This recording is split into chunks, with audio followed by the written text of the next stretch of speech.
It happened Sunday afternoon about 3-something. As most people know, a barbecue pit, embers from it was the source of it.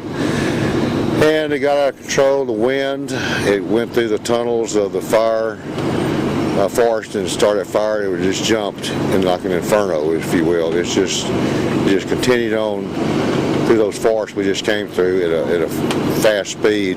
Jumped through subdivisions.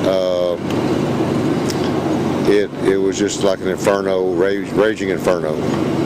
Houses, quite a few houses. Best way to describe it. Do what? Quite a few houses lost back there. Yeah, I'd say in the neighborhood of 35 to 40 structures, residential structures we know of, are affected or totally destroyed. That's not counting numerous barns, outbuildings, and other things you saw out there. Strange thing you've noticed, kind of pointed out, is the American flags. Yeah, it's kind of shows your true patriotism of things like this happen, kind of like 9/11, other issues where you see the flag still flying. I saw the tornadoes in Missouri and in that area.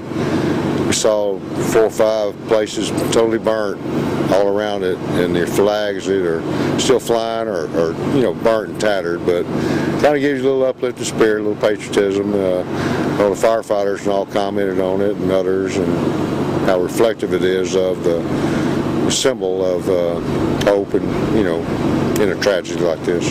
How much of an area is affected now? I mean, what areas do you still have sealed off that basically are working fire? 5,700 acres are affected. You've got a variety of small and medium-sized subdivisions that we're worried about the fires flaring up. This wind is so unpredictably unpredictable, if you will, keeping these firefighters jumping from one hot spot to another. So we staggered them out, and hopefully during the night, this night it'll die down, and if possible, the rain predictions may help out through the night if that's still to be true. What about the line? Nothing north of 105, everything south of 105? Everything south there is pretty well contained on the north side. No danger of crossing 105 anymore then? I would hope not. It'd be awful comforting to know it stayed where it is, so we at least let these firefighters do their job and forestry services and keep it contained there, but the wind is a problem. What about disaster declarations? That's already been done. Federal's already, paperwork's been handled on that.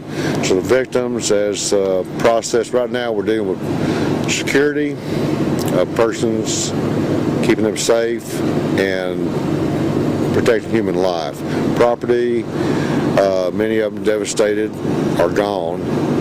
And so as we get everything safely under control, then we'll start dealing with the paperwork on getting these people. We already set the motion in that to get these people some assistance. So. And what about a lot of people wanting to donate? What can they do? Where can they go to?